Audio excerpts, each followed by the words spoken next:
right, Shalom, Shalom. Before I begin this lesson, I want to give all praises, honor, and glory to Yahweh, by Hashem Yahweh Shai, by Hashem Rakakadash, this Shaki Majulazil, back with another quick lesson. Also want to give double honors and a salute to the men I learned this truth from, Shalom Barakathon. Yeah, bring this a little closer, Slaki. I want to touch on the subject of Babylon the Great, aka America. Those that don't know who, well, what America is according to the Bible, which is Babylon the Great, that this place is heavily polluted and corrupted, man, especially corrupted, man, you know. And I'm gonna touch on some subjects and some proofs of that, man. Also, I'm gonna touch on some scriptures that pretty much solidify that, man. So first, let me go ahead and share this screen so you can see pretty much what I'm talking about. Let's go to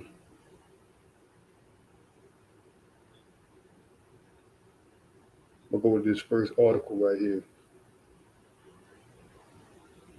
And the source is from U.S. News. So this was some time back. This was dated April the 13th, 2021. And the title reads, America's struggle to overcome racial inequality. Which this is nothing new.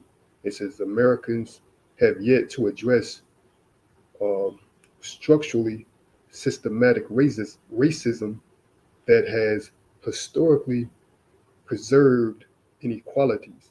Experts say so. These are coming from experts, man. People that what have some history in this type of subject, man. And I'm gonna just it's a lengthy article. I'm gonna just touch on some key points. You know, Salakia. And it reads right here, in the spring of 2020, as the novel CV, you can't say certain things, CV pandemic swept into the United States from Europe and Asia, a disturbing pattern emerged. African Americans were twice as likely to become affected with the V and die from CV-19 than whites. Whites. Evidence. Experts say of long-standing racial, economic, and health disparities hitting in plain sight. Months later, as the pandemic death count spiraled, George Floyd died face down on a Minneapolis street, a white police officer pressing his knee on the black man's neck. A bystander's video of the killing ignited fierce protests nationwide, demanding justice for Floyd and spurring an overdue reckoning on race. Yet in January, a mob of far-right extremists, white supremacists,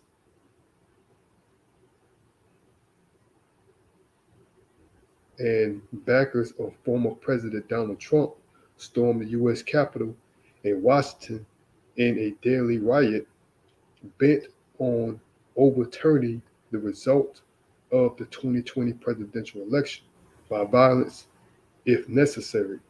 Some in the mob sported M or MAGA gear. Others wrote neo-Nazi paraphernalia and waved Confederate flags. If the 2009 inauguration of President Barack Obama was to have ushered in a unified post racial America, then then events of the past 13 months confirm that when it came, so like it, when it comes to race, you the U.S. is still a house divided against itself. Some 156 years after the Confederate Army surrendered to the Union forces at Appa, what is this? Appomattox. I may be saying it wrong.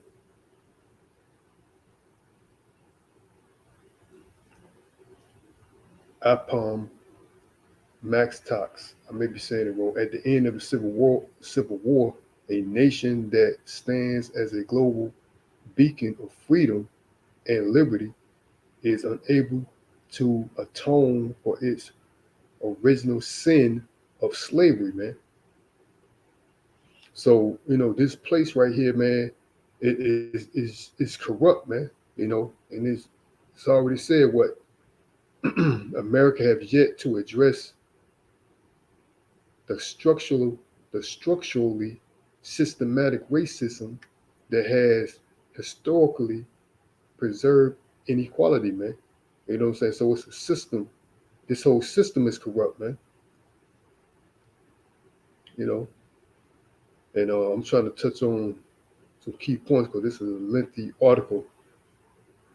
But you can read it for yourself. But I just want to, like I said, just briefly mention some things that will put you in the perspective of why I'm doing this lesson, man. Because this whole system is corrupt. Let's go to the book of Psalms 73 and 8. And it reads, it says, well, matter of fact, I'm going to start at 5. It says, this is the book of Psalms 73 and 5. It says, they are not in trouble as other men. Who is this referring to? This is referring to the self-proclaimed or the self-proclaimed white man. They are not in trouble as other men, neither are they plagued like other men. So they don't have to go through the certain systematical structures and obstacles that so-called Negroes, Latinos, and Native Americans got to go through, man.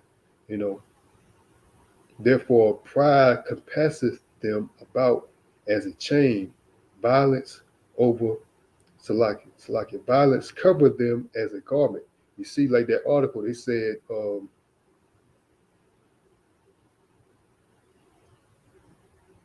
Salakia, when it was talking about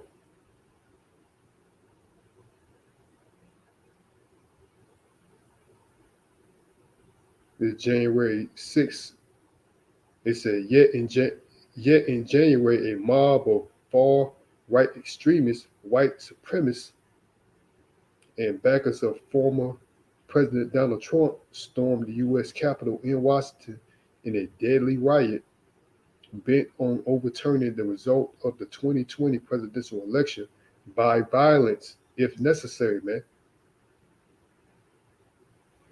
So what it says, the book of Psalms 40, so like the book of Psalms 73, in verse 6, it says, therefore pride compasseth them about as a chain, violence covered them as a garment, man. So that's how they always um, established themselves, man. You know what I'm saying? Especially this place, Babylon the Great, aka America. It wasn't through diplomacy, man.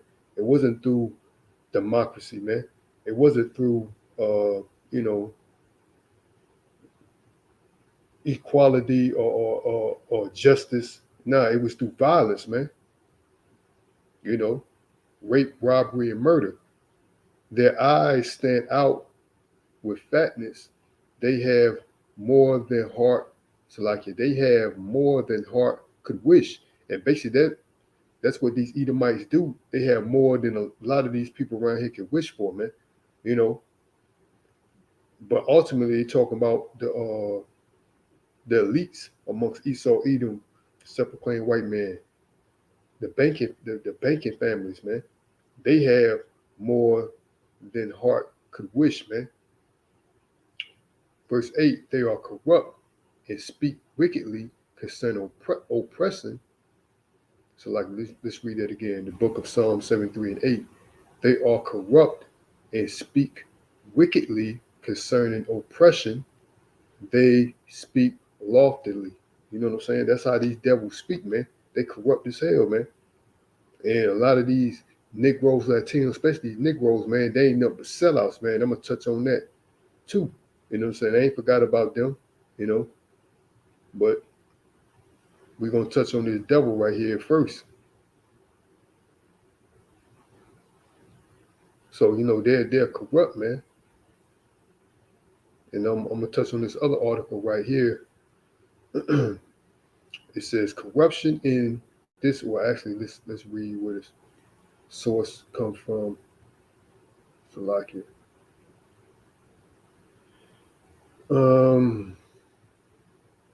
I think it's called Infographic or FP News Analyst.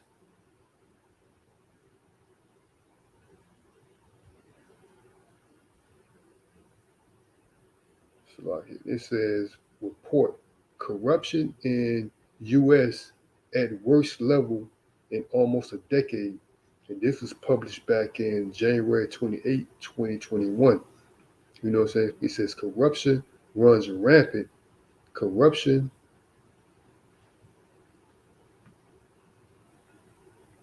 it's like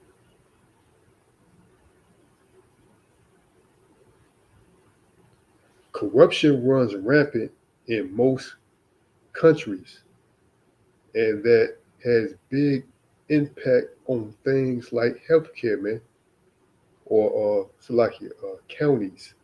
Corruption runs rampant in most counties, and that has big impact on things like healthcare, man. So these people are corrupt, man. These politicians, these you know, your so-called leaders of your that you confide in, all of them are corrupt, man. You know, but they hide behind clever words like integrity, honest, equality. But it's historically, this system is structurally, uh, uh, uh, it's historically built on a structure of what oppression and inequality, man. You know, it's historical, man, and it is to this day, like this article says, and it says got worse, man. It says corruption in the U.S. at worst levels in almost a decade. Actually, it was worse than this. You know,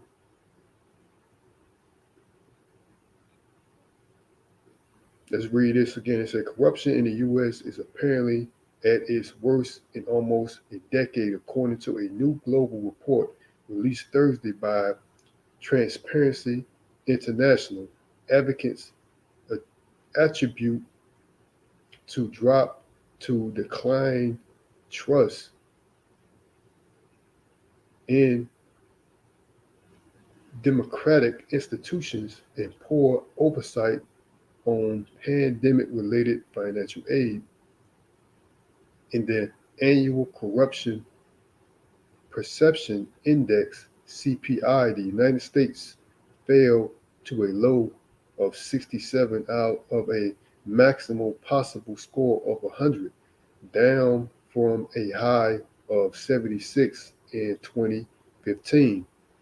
By its nature, corruption is difficult to document, so the index relies on a variety of different sources to measure the level of perceived public sector corruption, man. So I'm gonna tell you, it is high. It could be higher, which it is, man. So these figures are like estimate, man. Like it says corruption is difficult to document. So a lot of these uh, uh, issues when it comes to corruption. A lot of them are not documented, man. They are what they said right here. It says corruption runs rampant in most counties. It's allowed to prosper, man. The corruption is allowed to prosper, man. So it's pretty much undocumented, man. You know what I'm saying? So this figure, this percentage is actually higher, man. You know what I'm saying? Or like he said, 67%. Well, actually, their score is lower. Let me put it like that. Not higher, but lower. You know what I'm saying? Fall, talking about the United States fell to a low of 67%. Actually, it's lower, man, because what? Corruption is difficult to document, man. And it's rampant.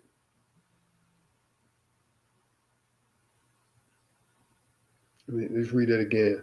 By its nature, corruption is difficult to document, so the index relies on a variety of different sources to measure the level of perceived public sector corruption. So it's their perception, man. The lower the score, the worse the corruption. Two-thirds of of the 180 counties and territories included in the 2020 index scored below 50 with an average of 43, man. So two-thirds of the 180 counties and territories in the index in 2020, it's like it. Two-thirds of the 180 counties and territories included in the 2020 index scored below 50, man, with an average of 43. So two out of three, what I'm saying, out of 180 counties and territories in the United States scored below 50, man, with the average of 43, man. You know what I'm saying? From a scale from 0 to 100, 100 meaning, you know what I'm saying, the higher the score, the less corruption, man. So they score below that. So this place is corrupt, man. You know what I'm saying? But you got these people around here want to walk around society like nothing is going on. Why are we doing the things that we do? Why are we saying the things that we say? For one, because the Lord commanded us to do it. And you people have been blinded by this devil, man. You know what I'm saying? And these are their experts, you know. And let's touch on like it. Now let's go to these corrupt ass Negroes, man. So they the worst, man. And this source is from this article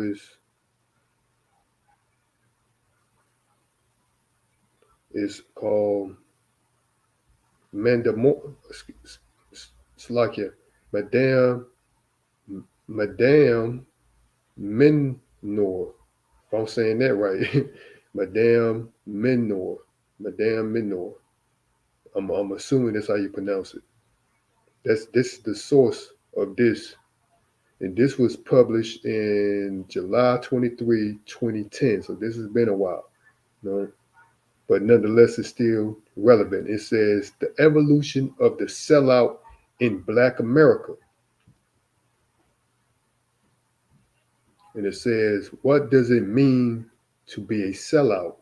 Most of us grew up on this term, but I would be willing to bet that most of us don't know what the word actually means. Back in the 1980s, the term sellout to someone who was like it applied to someone who was all too quick to give up his blackness in exchange for a seat at the white man's table. And that's what it is, man. That's these damn niggas, man. Especially them, man. They'll sell your ass out quick, man, just to what? Get a seat. Probably a damn probably be seated with a dog sit at, man, at the white man's table, man. That's these clown ass niggas, man. These motherfuckers the worst.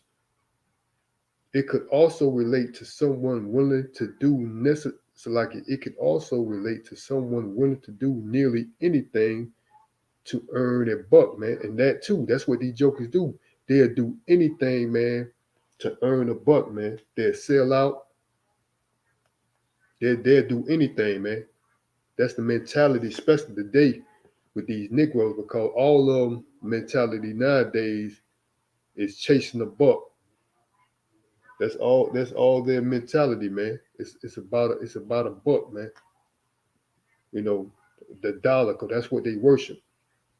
Continue on, says, obviously being a sellout means that you're sold something, but that's not an entirely accurate definition since we all sell something at some point.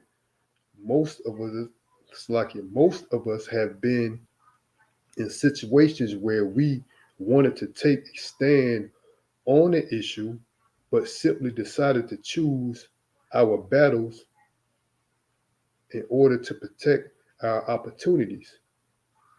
That doesn't necessarily make you weak, but there is a thin line between selling something and selling out completely.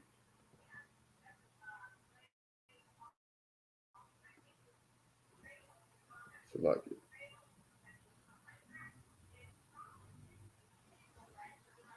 uh, so like, you give me one sec. I think this thing done froze up on me.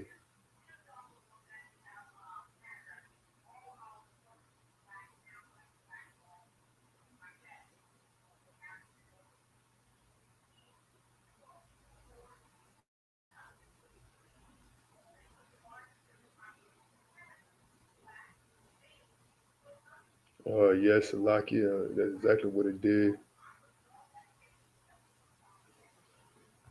Salaki, I hope we back.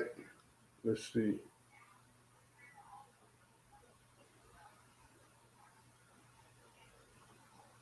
Thing done froze up on me. Yeah, we back. It froze up on me, but let's continue. It says, so perhaps the term sellout means selling something of tremendous value in exchange for greater opportunity or financial prosperity. Can we agree on this definition? Good. Now let's get to the nitty gritty. I don't necessarily agree on that. You know what I'm saying? But I'm just reading this article. There was a time when an athlete, politician, or celebrity was ridiculed for selling his slash her soul for money, while we've also needed money to survive. There was always a set of standards and expectations to ensure that the individual didn't compromise his integrity during his climb up the ladder of power and success. And you can tell that have changed tremendously over the years, man. But you see a lot of these celebrities now, what coming out? These jokers are homos, weirdos, all the below, man. You know what I'm saying? Because they have sailed out, they have done things, and that's the image that Esau Edom, the supper playing white man, presents to especially you Negroes, man. In order for you to be successful now, you got to be abominable, man. You got to be corrupt, man. You got to be despicable. You know what I'm saying? In order for you to climb that ladder, or you got to be an all-out sellout, man. In order for you to climb that ladder of success now, man. This place is corrupt, man. We expect that a commitment to the community will certainly supersede almost anything else, but it doesn't, man. These jokers don't care about the people, man. You know, they say that it's easy. You can say something, say anything, but action speaks louder than words. In the 1980s, changed, so like the 1980s changed all that. Great individuals like Henry Edwards, who led the Olympic protest of the 1968, toned down his message and began making gobs of cash from corporate America. That's what it is, man. They sell out, man. For them to be, shut their mouth. These niggers, the or these devils to quench the little flame that these Negroes got, man, they throw little dollars at them, man. They throw money at them, man. Says rather than having athletes like Muhammad Ali and Jim Brown who took a stand on important social issues, We got men like Tiger Woods and Michael Jordan, apolitical corporate puppets who take almost no public position on any important causes. Yeah, like these sellouts, man. These niggas don't care about uh, your community, man. And these niggas, you see the majority of these niggas around here sporting Jordans. I mean, I got a pair. You know, I don't wear them that much, but I got a pair. But my mind opened up. You know what I'm saying? I realized, but that's how you niggas do. These niggas go up there try to get the latest Jordans, but this nigga don't even fucking care about you, man. This nigga don't care about the so-called black community, man. They're corporate puppets, man. You know what I'm saying? Sellouts, man. We continue on. It says sellouts have become in vogue. That means popular, man. A trend, and the trend is only going to continue. So this continuation of these niggas around here selling out, man, is only going to continue, man. And I seen that for myself with these damn police, these damn supervisors. All these niggas are fucking sellouts, man. All these clown ass niggas ain't nothing but sellouts, man. They out for personal gain, and they out to kiss the fucking white man's ass so they can climb the ladder of what they perceive to be success, man. And I got a precept. Let's go to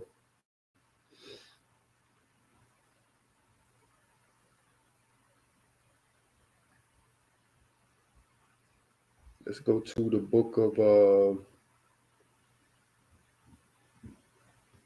First Timothy.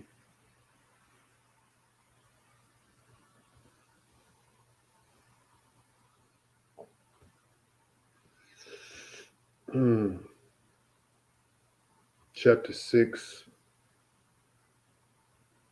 verse 5. That's where the point's at.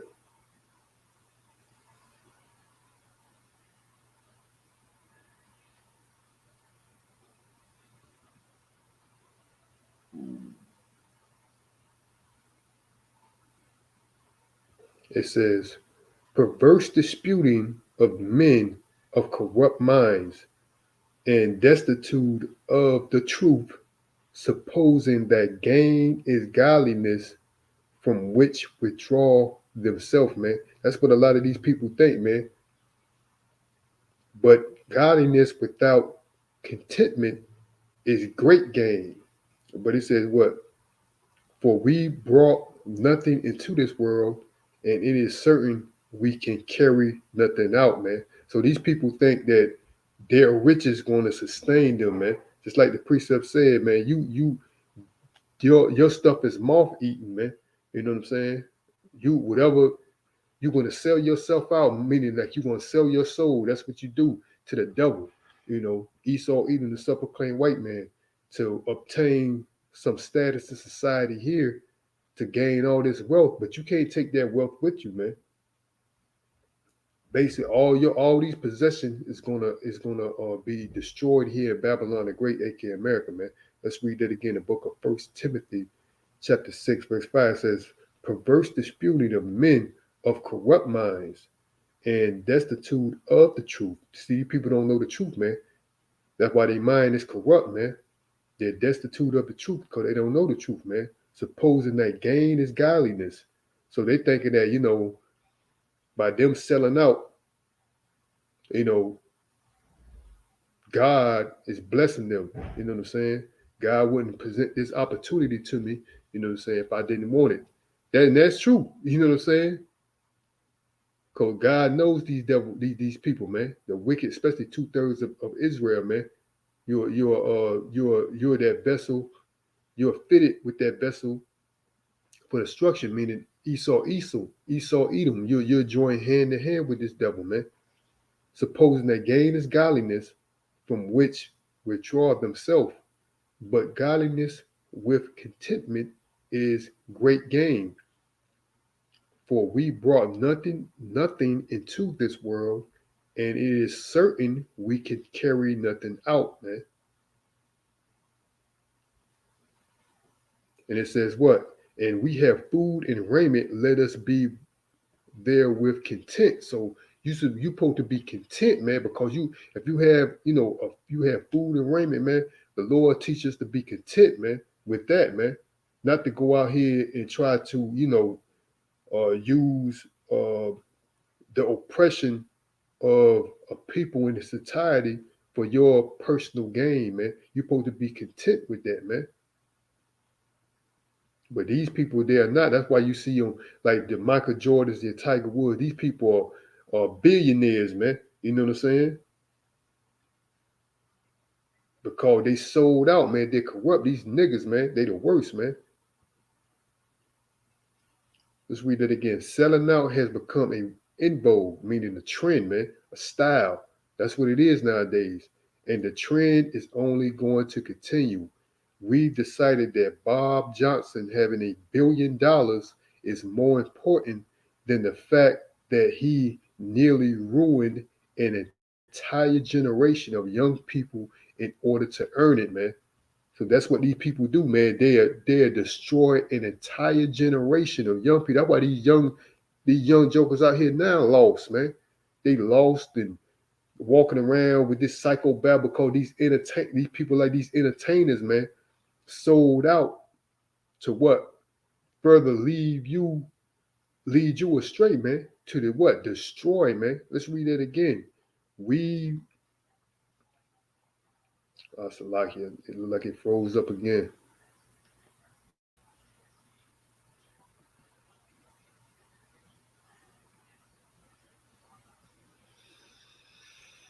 Yeah, Salakia, bear with me.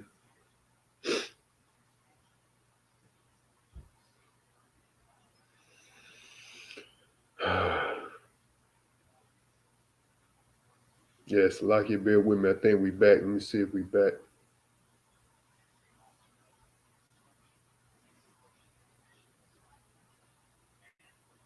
Yeah, it look like we back.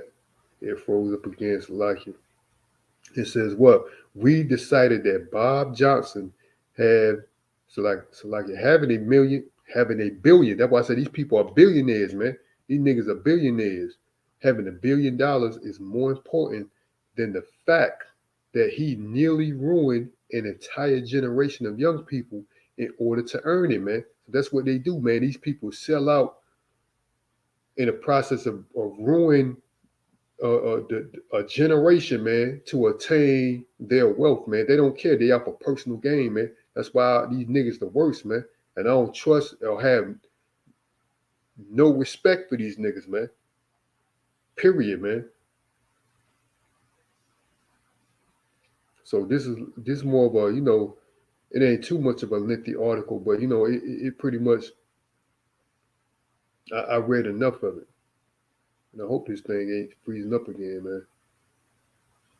But let's go to another because I can say this, these people when they come just like any other, you know, person that comes from, oppression, you know, they first intentions may be good, I'm going to play ball so I can, or entertain or whatever, so I can try to escape poverty, man. They may have good intentions, but eventually, man, the true nature comes out, man, that this system cannot be trusted, man. Let's read the book of First Corinthians, um, chapter 15 and 33. It says, be not deceived. Evil communication corrupts good manners, man. So that's what happened, man. So their communication, their involvement with Esau Edom, the self-proclaimed white man, corrupts their good manners, meaning their mind, their judgment, because Esau Edom flaunts his money or taunts them with their money, and they go for it, man. You know what I'm saying? Because what he knows what you lack, and that's finances. So he has it, and in order for you to do his bidding, he said, "Well, hey, you want this in exchange for me putting you in some financial bracket? You got to do me a favor." These jokers end up selling generations out, you know, doing abominable acts, selling their own families out, man. You know what I'm saying? Let's read that again. The book of First Corinthians, chapter 7, so like it, 15 and 33. It says, "Be not deceived. Evil communications corrupt good manners, man." So these people may have good intentions, man. Like say, hey, I want to be an entertainer. It's a way out of the ghetto, or a way out of poverty. They may have good intentions, man. But this system is so corrupt that there's no good in it, man. You know what I'm saying? So you end up destroying generations of people, man, to obtain a personal gain, man. That's what these people do, especially these entertainers, these these political figures, these leaders of the so-called black community. That's what they do, man. They sell you out, man, for a personal gain. I have little respect for these people, man. None, actually. And this is what the Lord is gonna do to this place, man, because of what? It's corruption, man. So let's go to the book of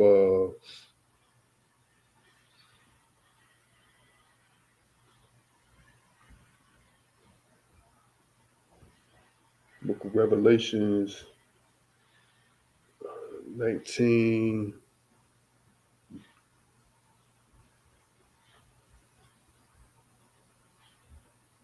We can start at 1. This book of Revelations 19 and 1. It says, "And after these things I heard a great voice of much people in heaven saying, Hallelujah, salvation and glory and honor and power unto the Lord Yahweh Bashem Yahweh Shah, our power. For truth and righteousness are his judgments, for he hath judged the great whore which did corrupt the earth with her fornication, and having avenged the blood of his servants at her hand," man. You know what I'm saying?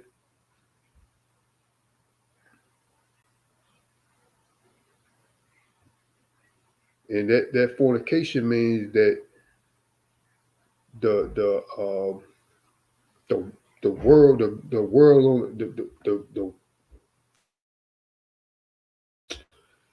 on a world scale, the influence that Babylon the Great, aka America, has on this world, man. You know, said that this is from.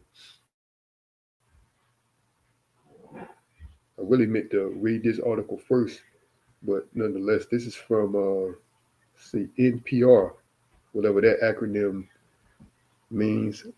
But it says, poll: much of the world sees the U.S. as a threat to democracy, man. And this was in May 2021, man. So it reads again: much of the world sees the U.S. as a threat to democracy, man.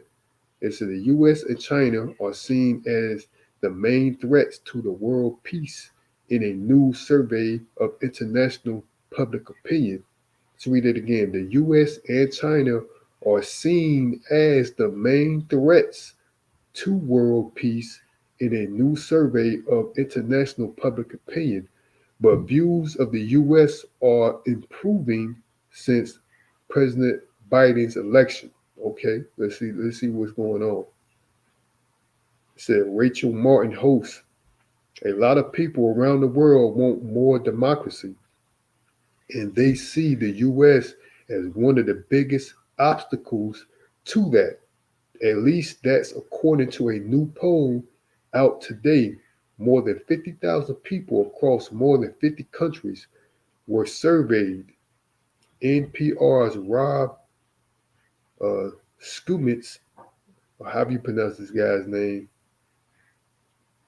joins us from Berlin to talk about it. Hi, Rob. I'm not going to read. I'm just going to some key points right here with this guy right there, uh, Skamitz or Shimitz, however you pronounce this guy's name. It says, yeah, the survey is called the Democracy Perception Index, and it's been conducted each year since 2018 by the Berlin-based research firm Latina and analyst no, Salakia, and the Alliance of Democracies, which is a nonprofit based in Copenhagen dedicated to the advancement of democracy. This is the largest survey on democracy in the world. The goal here is to try to dig into what people see as the biggest threats to democracy globally. Let's go down with his next comment is this is Schmitz, the same guy.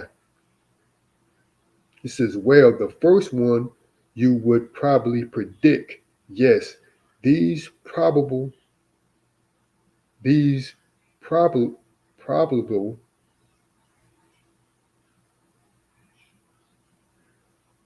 Salakia, these probably, what's that probable? Probably, Salakia, are big threats. Economic inequality, limits on free speech, unfair elections, and social media.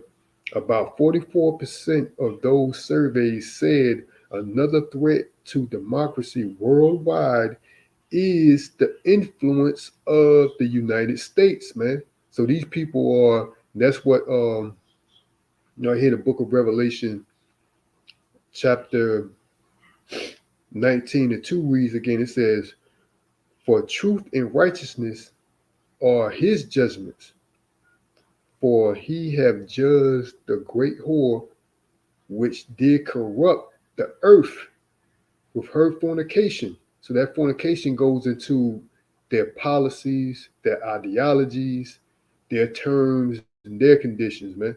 You know,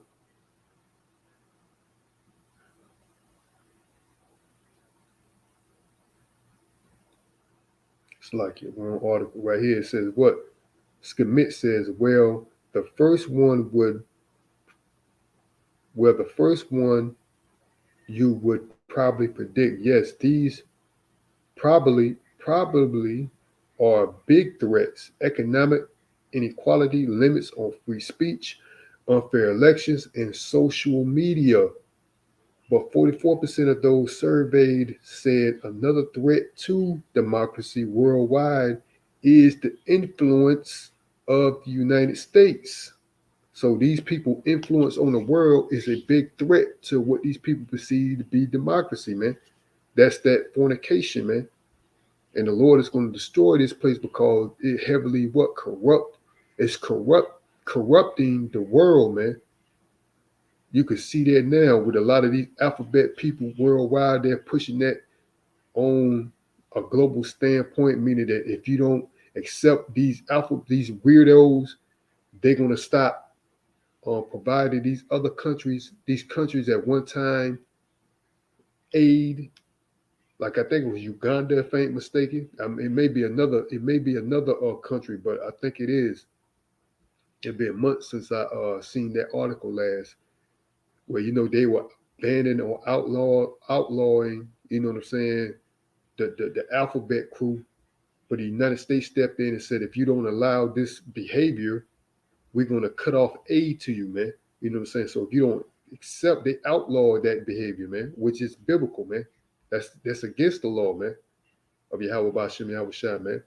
And they said that if you don't accept that lifestyle of these weirdos, alphabet people, you know, same sex marriages, that they're gonna cut off aid to that country, man. So that's the fornication, man. It's corruption, man. Let's read it again. The book of Revelation 19 and 2. For truth and righteousness are his judgments. For he hath judged the great whore which did corrupt the earth with her fornications, and have avenged the blood of his saints. So like it, and have avenged the blood of his servants, which are the saints, at her hand, man. You know, so this place, man, is heavily corrupted with these Negroes, man. They the worst. And in general, man, you got people worldwide that recognize this place is corrupt, man. But you got these simple people here, they want to put on some front like why are we doing the things that we're doing, like they don't see what's going on. You know what I'm saying? We see the Lord has blessed us to see clearly what's going on. That's why this place is being dismantled, man, as we speak. Next with this financial system, because one article that I glanced, I was able to glance at, read um, enough of it the other day, is that this financial institution, meaning the fiat currency, is going to be in trouble next year, man, according to their experts, man. This ain't my words, but they're experts, man. So the Lord is doing miraculous works, man, in this earth, man. And we can't wait. We waiting patiently for this place to fall completely, man. Babylon is falling, man. And I'm gonna end the lesson off there. Hope the body was edified. Till next time, Salakia.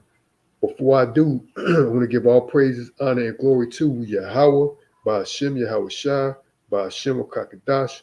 Again, this is Akim Madrilazil. And Lord willing, I'll be back with another lesson. I also want to give double honors and a salute to the men I learned this truth from. Till next time, Shalom, Barakatham, and the Barber Ball. Shalom.